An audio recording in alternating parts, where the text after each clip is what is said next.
سورۃ حامیم سجدہ مکی صورت ہے۔ اس کی 54 آیات ہیں اور 6 رکوع ہیں۔ اس صورت کا دوسرا نام فصلت بھی ہے۔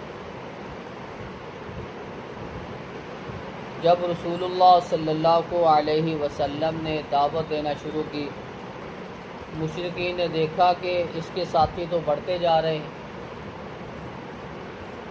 مشرکین نے سرداران قریش نے اپنے ایک ساتھی کو بھیجا کہ جاؤ جا کے محمد صلی اللہ علیہ وسلم سے بات کرو کہ وہ جو چاہتا ہے وہ لے لے، لیکن یہ جو کام کر رہا ہے یہ چھوڑ دے۔ آپ علیہ الصلوۃ والسلام کے پاس آیا، آ کے اس نے جو چیز تھی وہ ساری کی ساری آپ کے سامنے پیش کی۔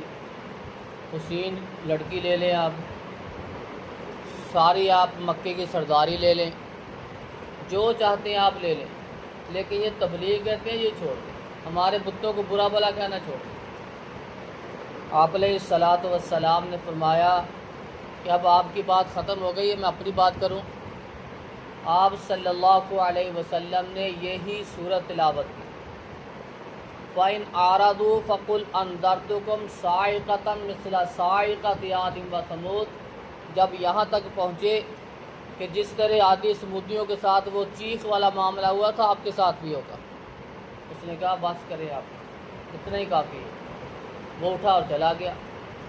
جا کے اس نے اپنے ساتھیوں سے کہا کہ اس کو اس کے حال پہ چھوڑ دیں، وہ نہ شعر پڑھتا ہے، وہ شاعری نہیں کرتا، وہ جو کلام پڑھتا ہے وہ بڑا عجیب کلام ہے، وہ کسی انسان کا لکھا ہوا کلام بھی نہیں ہے۔ وہ مشرک تھا، لیکن جب اللہ کے رسول نے تلاوت کی اس نے جا کے اپنے ساتھی کو بھی کہا کہ وہ شاعری نہیں تھی، وہ کوئی انسان کا لکھا کلام نہیں تھا، وہ بڑا عجیب کلام، اس کو اس کے حال پہ چھوڑ۔ بسم اللہ الرحمن الرحیم۔ حامیم تنزیل من الرحمن الرحیم، نازل شدہ ہے رحمان الرحیم کی طرف سے۔ کتاب فصلت آیاتہ، یہ کتاب اس کی آیات کو تفصیل سے بیان کیا گیا ہے۔ قرآن عربیا، قرآن عربی زبان میں ہے۔ لقوم یعلمون، تاکہ لوگ سمجھ سکیں، جان سکیں۔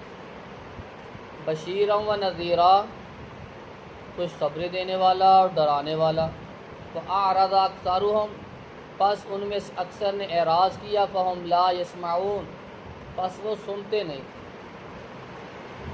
وقالوا قلوبنا فی اکنۃ مما تدعونا الیہ، انہوں نے کہا ہمارے دلوں میں یہ پردہ ہے، ڈاٹ ہے اس سے جو ہمیں پکارتا جس کی طرف۔ وفی آذاننا وقر، اور ہمارے کانوں میں پردہ۔ ومن بیننا وبینک حجاب، ہمارے اور آپ کے درمیان بھی ایک پردہ ہے۔ فاعمل اننا عاملون، بس آپ عمل کیجئے، بے شک ہم بھی عمل کرنے والے ہیں۔ رسول اللہ صلی اللہ علیہ وسلم نے قوم کو دعوت دی، توحید کا درس دیا، شرک سے بیزاری کا، لا تعلق کا اعلان کیا۔ قوم سے بھی کہا کہ یہ بتوں کی پوجا چھوڑ دیں، یہ غیر اللہ کے سامنے جھکنا چھوڑ دیں، صرف ایک اللہ کے آگے جھکیں، اسی کی عبادت کریں۔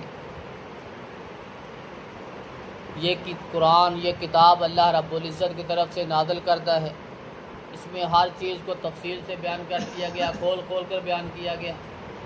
اس میں خوشخبریاں بھی ہیں، اس میں اللہ رب العزت کے عذابوں سے ڈرایا بھی گیا ہے، لیکن اکثر نے اعراض ہی کیا، منہ ہی پھیرا، اکثر نے منہ پھیرا۔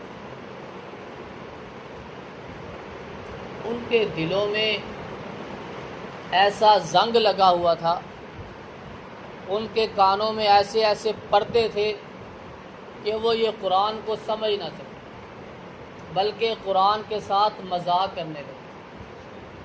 قرآن کو، رسول اللہ صلی اللہ علیہ وسلم کو جادو سحر کہنا شروع کر دیا۔ بلکہ یہاں تک کہنا شروع کر دیا یہ فلاں کے پاس جاتا ہے، وہ اس کو لکھوا دیتا ہے، جا کے بیان کر دیتا ہے۔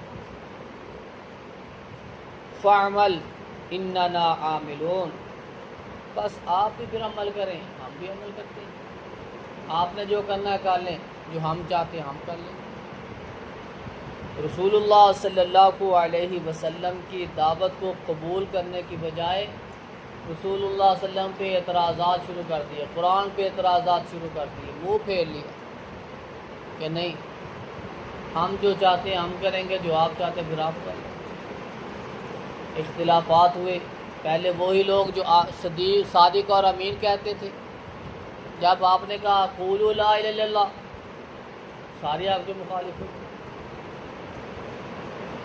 اللہ رب العزت سے دعا ہے کہ اللہ رب العزت ہمیں اس قرآن پہ صحیح ایمان اور صحیح یقین رکھ کے اس کے مطابق عمل کرنے کی توفیق عطا فرمائے۔ سبحان اللہ۔